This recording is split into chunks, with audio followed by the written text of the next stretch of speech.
ಆನಂದ್ ಇಂಗ್ಳಿಗೆ ಅವರಿಗೆ ಇವತ್ತು ಬೆಳಗಿನ ಜಾವ 4 ಗಂಟೆಗೆ ಸ್ಟ್ರೋಕ್ ಆಗಿದೆ ಸರ್. ಸೆಂಟ್ ಮೇರಿಸ್ ಹಾಸ್ಪಿಟಲ್ ಐಸಿಯುನಲ್ಲಿ ಇದ್ದಾರೆ.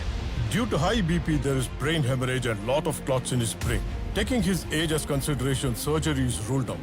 To be very honest, he's got very little time. Let's hope for the best.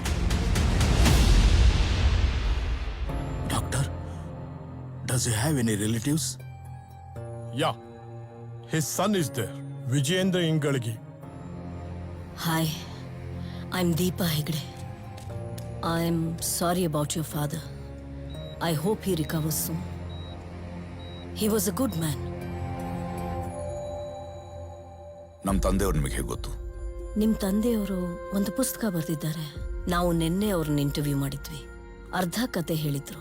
Today he was supposed to finish the story, but I guess it will remain unfinished.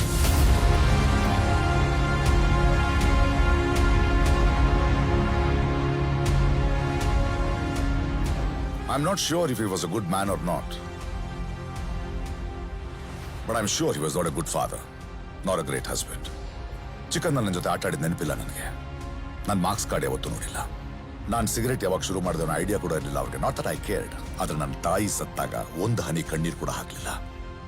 In fact ನಾ ಮನೆ ಬಿಟ್ಟು ಹೋದಾಗ ನೋಟಿಸೇ ಮಾಡಲಿಲ್ಲ. 25 ವರ್ಷಗಳ ನಂತರ ನೋಡ್ತಾ ಇದ್ದೇನೆ. But all that mattered to him was that story. The story of KGF. The story of Rocky. ಅದು ನಿಜಾನೋ ಕಟ್ಟುಕತೆನೋ ನನಗೆ ಗೊತ್ತಿಲ್ಲ. But he lived for that story and it cannot go unfinished. ಹಂಗಿದ್ರೆ ಮಿಕ್ಕಿದ ಕತೆ ನೀವ್ ಹೇಳ್ತೀರಾ?